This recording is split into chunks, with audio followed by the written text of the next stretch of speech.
Nah, nanti setelah teman-teman login, itu eh, dipastikan untuk mengubah password akunnya. Karena untuk defaultnya itu semua seragam, jadi demi keamanan itu mohon untuk diganti. Untuk mengganti passwordnya itu ada di bagian atas sini. Untuk change password itu bisa diklik here. Nanti di sini tinggal masukin aja passwordnya. Kalau misalkan menu ini nggak ada atau tombol ini nggak ada, bisa ada di pojok kanan atas di sini, tinggal diklik aja nanti edit profile. Nanti bisa diinput passwordnya di sini. Nah, ketika sudah mengubah password, teman-teman bisa klik scheduling di sebelah kiri, nanti ada menu scoring. Ini tinggal diklik aja. Nah, nanti di sini ada informasi untuk durasi. Di sini kita set durasinya itu 2 jam. Nah, ini untuk latihan, ini kami buka maksimum attempt-nya itu 10. Jadi, teman-teman itu bisa latihan sebanyak 10 kali. Nah, kalau misalkan sudah siap untuk melakukan penilaian, ini bisa diklik aja yang berwarna biru, start scoring. Nah, di sini sudah terbuka.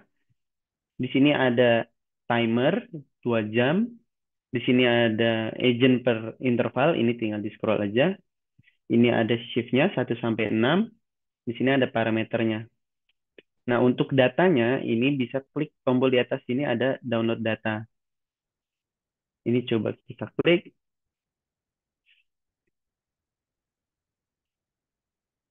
Ini scheduling data. Ini saya coba switch dulu ke datanya. Ya, sudah terlihat ya Excel-nya. Sudah. Baik. Untuk di datanya ini, untuk di sheet ketentuan, di sini ada beberapa ketentuan. Ini ada 21 ketentuan. Ini ada beberapa variabel-variabel yang ada di dalam sheet ini. Kemudian ada sheet harian, kemudian ada sheet interval, kemudian ada sheet summary. Nah, untuk perhitungannya nanti teman-teman lakukan ada di sheet summary ini. Ini setelah dihitung, di sini bobotnya 25%, di sini untuk shift juga bobotnya seperti yang tadi disampaikan ada 20%, kemudian control shift juga 20%, kemudian di tabel terakhir itu 35%. Nah, setelah dilakukan perhitungan di dalam Excel ataupun Google Sheet, nanti nilainya itu dipindahkan ke dalam aplikasi scorecard-nya ke dalam sini. Ini untuk agent per interval, misalkan ini kita asal aja ya, misalkan ini kita isi sebagian aja nih. Nah, untuk shift-nya nanti di sini tinggal diisi. Di sini ada pilihannya dari jam 00 sampai jam 23.30. Di sini range-nya itu 30 menit. Kemudian N-nya itu di sini start-nya dari 05.29 sampai 23.59. Di sini juga Kayaknya interval nggak apa namanya? kelihatan Mas Yusuf kalau untuk Oh, pilihan. drop down-nya nggak terlihat ya. Iya. Nah, ini untuk start itu nanti range-nya itu 30 menit. Untuk N-nya itu juga 30 menit. Nanti untuk break-nya juga 30 menit. Nanti tinggal diisi aja, disesuaikan shift 1 mulainya jam berapa, selesai jam berapa, kemudian break-nya jam berapa. Kemudian untuk nilai agentnya juga diisi. Tadi kan yang sudah disampaikan ada rule-nya itu ini harus menurun dari yang terbesar sampai terkecil. Ini misalnya kita coba saja ini 100, ini 90, ini 80, 70, 60, misalkan ini 50. Nah, kalau ini sudah, ini kita coba isi, misalkan ininya eh, 300, ininya 300.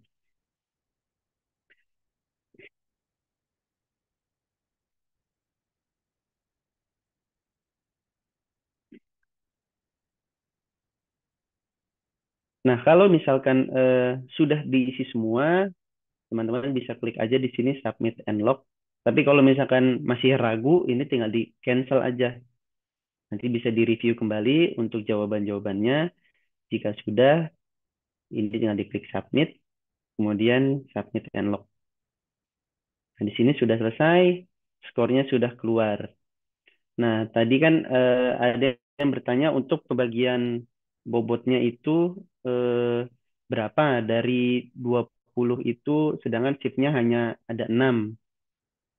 Nah, itu sebenarnya yang dihitung itu kalau misalkan jawaban dari 6 shift ini benar semua, berarti kan targetnya ada 6 gitu. Berarti ya 6 dibagi 6 dikali bobot. Kemudian untuk kontrol shiftnya itu juga ada masing-masing ada targetnya.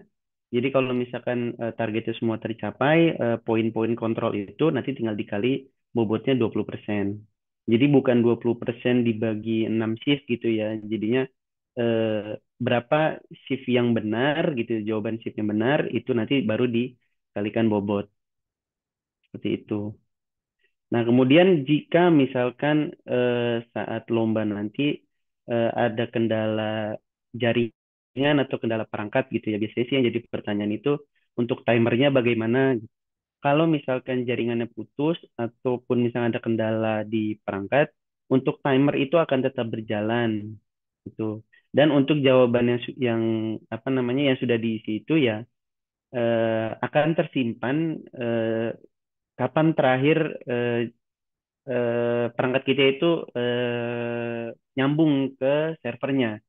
Jadi kalau misalkan udah kendala terus apa namanya diisi semua, ya itu nggak akan masuk jawabannya kecuali misalkan sudah diisi banyak gitu tiba-tiba nanti lost connection gitu. Itu jawabannya itu kemungkinan sudah tersimpan ke dalam server.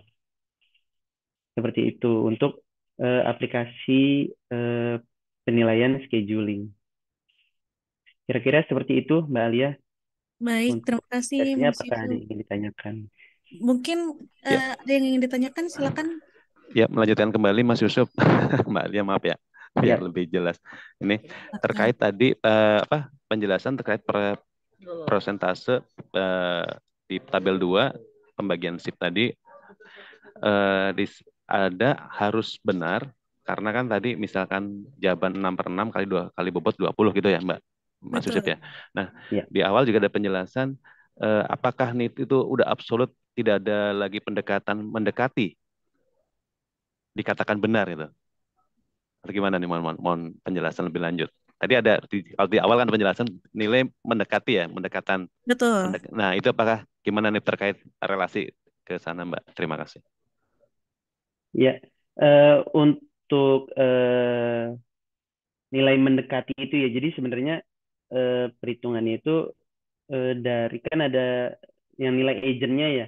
Nah, misalkan itu di kunci kita itu nilai agentnya berapa, nanti itu tetap kita ambil selisihnya berapa. Jadinya eh, tetap pembagiannya itu dari yang dijawab diambil selisihnya dengan kunci, nanti itu baru dikalikan dengan bobotnya.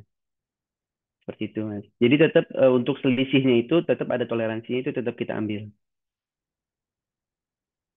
Siap, Mas. Makasih. Jadi dipakai ada dua metode secara presi hasil sama eh, nilai benar dari setiap shift itu ada nilai toleransi juga batas atas atau batas bawah lah demikian ya. Betul. Iya, Oh, betul. terima kasih. Oke, ada lagi yang ingin ditanyakan seputar scheduling rekan-rekan? Mungkin apa namanya untuk input angkanya ya yang perlu diperhatikan juga.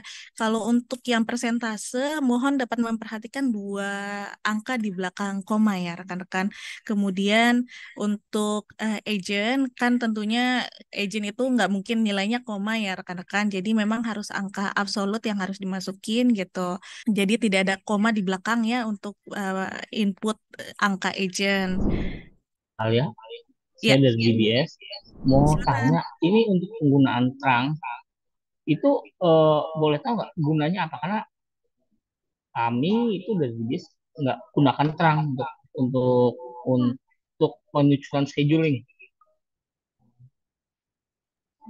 Baik, kalau untuk terang sendiri sebetulnya memang digunakan untuk menghitung kapasitas telepon yang bisa diterima sih, Mas. Jadi memang kita masukkan ke dalam parameternya untuk menghitung jumlah terang itu sendiri. Untuk perhitungannya, kami tidak memberikan rekomendasi terhadap tools-tools tertentu ya, Mas Prasetya. Jadi kalau misalkan dari kami untuk menghitung terang itu bisa menggunakan referensi Erlang B.